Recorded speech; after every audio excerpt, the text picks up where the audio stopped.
네, 서부지법에서 난동이 있었는데요. 폭력 사태가 있었는데 제일 큰 책임은 누구한테 있느냐? 1번 대통령, 2번 변호인단, 세 번째가 극우 유튜버, 네 번째가 시위 참가자. 동일 퀴즈는 나와 같은 생각을 가진 사람들이 얼마나 되는지 맞히는 퀴즈입니다. 먼저 당신의 의견을 묻는 질문이 주어지며 질문에 대한 의견을 투표하게 되는데요. 그런 다음 자신과 같은 선택을 한 사람들이 몇 %일지 추측에 입력해 주세요. 점수는 오차범위 20% 내외로 투표 결과에 근접할수록 높게 부여됩니다. 다른 의견에 귀를 기울여야 맞힐 수 있는 게임. 동일 퀴즈에 참여해 보세요. 어렵네요. 쉽지 않은 문제인데. 문제를 한번 풀어보시고. 이거 어려운데 한번 그냥 저도 답을 정확하게 모르겠어요. 이거.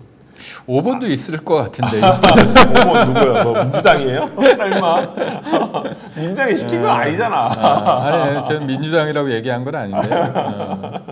참 어렵네요. 네. 아니 일단 저는 경찰이라고 하고 싶으셨나요? 혹시 김대변인님은? 아니 제가 차츰 말씀드리겠습니다. 네. 차차. 아니 국민의힘에서는 지금 굉장히 경찰에 대한 탓을 하고 아니 있어서. 그건 아닙니다. 저는 뭐냐면 네.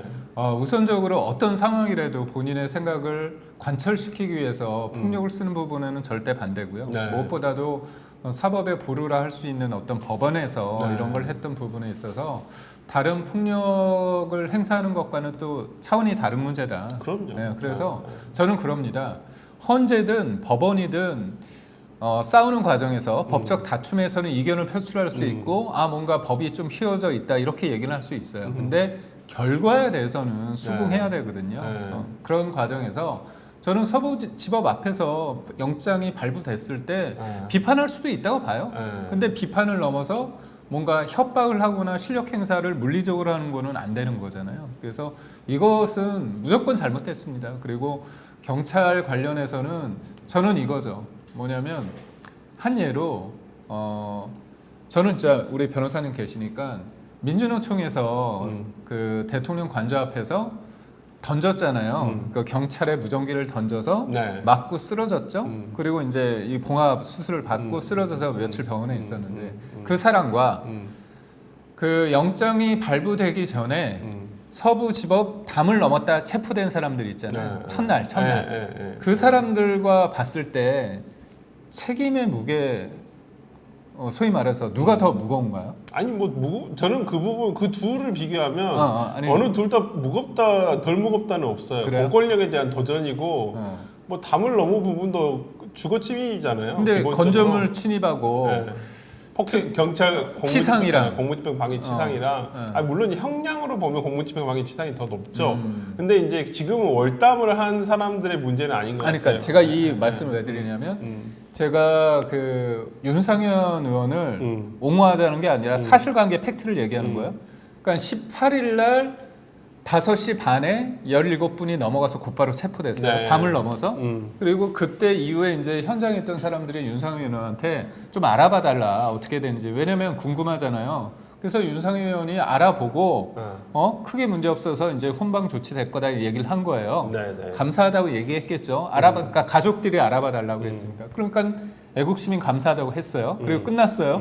근데 그로부터 한 4-5시간 후에 발부가 됐을 때 월담을 해서 이제 법원 안까지 들어가서 이 기물을 파손한 부분과는 차이가 있는데 이거를 그러니까 민주당에서는 배우다가 뭐 윤상현의 배우고 윤상현 의원이 뭐 그거는 제가 그건 좀 뭐 정치적인 주장이니까 저는 뭐 윤상현 의원이 뭐 월담을 해서 서부지방법원을 침입을 해서 정말 다 깨부숴라 이렇게 지시는 하지 않았다고 생각을 해요. 그러니까 민주당에서 주장하는 내용은 뭐 굳이 이제 선회를 하자면 뭐 선회할 일도 아닙니다만은 어떤 윤상현 의원이 어떤 정신적인 방조 내지는 교사를 한 거 아니냐. 그러니까 한마디로 이 사람들에게 정말 뿜뿜 시켜준 거 아니냐. 어떤 그런 부분에 대한 얘기인데 그냥 정치적인 주장에 불과하다면 저는 그냥 그냥 그렇게 서로 공방하다 끝날 수 있는데 이게 이제 사법적인 문제가 되면 그 부분은 조사를 해야 된다고 봐요. 그러니까 윤상현 의원이 뭐 그 시간에 지금 비행기를 타고 미국을 갔잖아요. 맞아요. 그렇기 때문에 인과관계가 없을 수도 있고 그런 부분에 있어서는 한번 조금 객관적으로 우리가 한번 따져볼 필요는 있겠다라는 생각이 네. 듭니다. 일단 한번 결과를 보면서요. 한번 얘기를 좀 세대별로. 더 해볼까요? 그래서 이건 진짜 많이 갈리네요. 완전히 갈리네요. 변호인단 쪽이 좀 많으신 것 아. 같습니다. 변호인단이 좀 10대, 많고 20대는 아예 대통령은 근데 생각보다는 전 대통령에 대한 퍼센테이지 많이 나올 줄 알았는데 안 나오네요. 그리고 오히려 변호인단과 시위 참가자 그다음에 40대 같은 경우는 유튜버들에 대한 강성 유튜브 뭐 소위 극우 유튜브인지 하여튼 강성 유튜브들에 대한 비판이 더 많았던 거. 이거 굉장히 세대별로 많이 갈리네요. 성별로 한번 봐볼까요? 복잡한데 한번 봐보겠습니다. 성별로도 변호인단에 대한 어떤 내용 등이 굉장히 많네요. 생각보다는 저는 제가 변호사라 그런지 변호인단은 근데 변호인단들이 오늘 물론 장경태 의원이 약간 저는 뭐 그런 아직은 입증되지 않은 그런 주장을 하고는 있습니다만은 좀 그런 부분들은 좀 자제가 이건 좀 모르겠어요. 한번 최종 결과 한번 봐볼게요. 이건 정말 좀 의외이긴 하네요, 진짜로. 변호인단 쪽의 생각을 좀 많이 아무래도 하시네요. 이분들이 많이 노출이 돼서 언론 노출이 돼서 그런지 음. 좀 이런 내용이 많네요. 어쨌든 간에 시위 참가자들에 대한 지금 사법 절차가 이어지고 있고 지금 구속영장이 신청되고 있고 그 다음에 유튜버들에 대해서는 진짜 좀 문제를 우리 정치권에서 한번 삼긴 삼아야 돼요. 이건 뭐 좌우를 다 떠나서 문제긴 문제야. 이게 돈벌이의 수단인데 이 사람들한테는 일반 시위 참가자라든지 정말 이런 불상사가 있었을 때 이걸 그냥 조장하는 사람이 드릴 수도 있거든요. 뭐 저는 직접 어떤 조장의 강도는 좀 틀릴 수는 있는데 저는 좀 그런 부분에서 뭐 극우 유튜버도 있고 극좌 유튜버도 있습니다. 저는 그 둘 다 배격을 하는 편인데 하여튼 뭐 이번 과정에서 그 현장에 있었던 유튜버들도 있고 그다음에 이것을 자기 유튜브 채널에서 이렇게 중계를 하면서 어떤 시위 참가자들의 편을 든 뭐 유튜버들도 있고 그래서 이게 좀 문제긴 문제예요. 저는 개인적으로 유튜브가 이 정치권에 좋은 영향은 없는 것 같아요. 제 개인적인 생각은 진짜 안 좋은 영향만 있고 제일 안 좋은 건 우리 대통령이야. 유튜브를 보시라고 그렇게 얘기를 하신다는 게 나는 솔직히 이전에 우리가 의심만 해왔잖아요. 대통령이 너무 유튜브 많이 보신다. 근데 이번에 체포영장 집행하러 왔을 때 그 조선일보 T조 출신 신동욱 의원한테 그랬대잖아요. 야 T조나 뭐 조선일보 보지 말고 유튜브가 정리가 잘 돼 있더라.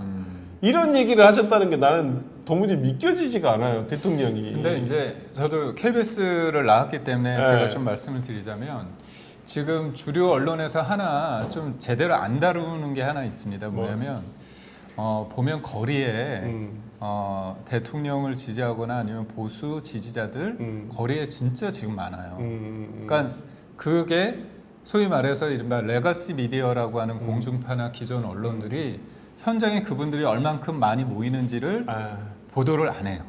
근데 진짜 생각보다 많거든요. 그러니까 우리가 촛불이라고 하는 그 집회, 촛불 집회라고 하면 굉장히 그때는 중계차 동원해가지고 계속 보도를 많이 하지 않습니까? 네. 근데 지금 사실 대통령이 탄핵된 이후에 민주당이든 뭐 민주노총이든 그 다음에 또 진보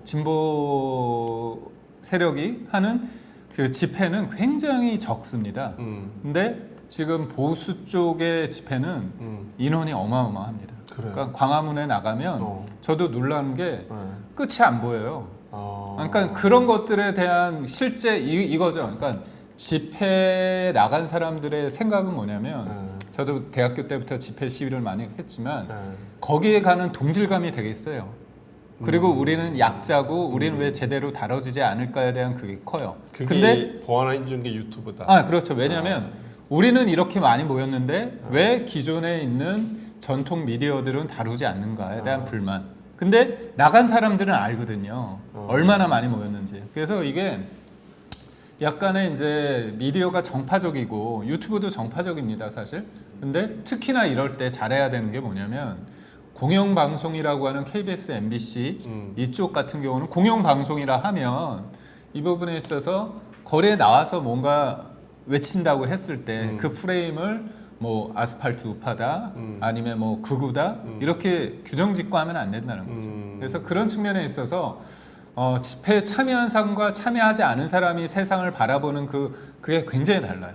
그래서 저도 처음에 관저에 어르신들 위주로 있다고 생각했는데 보면 젊은 사람들이 되게 많고 광화문에 예전에 정광훈 목사가 하는 그 일부가 있었잖아요. 매주 하는. 근데 나가는 분들 보면 제 주변에도 젊으신 분도 많아요. 아니 그리고 네, 많아요. 정광훈 네. 목사가 했던 그 전통적인 집회 말고도 그런 부분이 있죠. 아니 공중파도 편향돼 있다는 말은 저도 공감을 합니다. 특히나 제2하고 M 같은 경우는 상당히 이 탄핵을 어떻게든 시키겠다는 약간 편향성을 가지고 저는 좀 보도가 되고 있지는 않나. 그리고 객관적으로 입증되지 않은 부분에 대해서도 상당히 저는 보도가 되고 있지는 않나. 그러니까 카더라 뉴스도 생각보다 많더라. 이런 것도 많은데 뭐 그러니까 저는 개인적으로는 KBS는 공영방송으로 놔두고 MBC는 공영방송으로서 그걸 좀 저는 풀어야 된다고 봐요. 그냥 민영화하는 게 맞다고 봅니다. 예.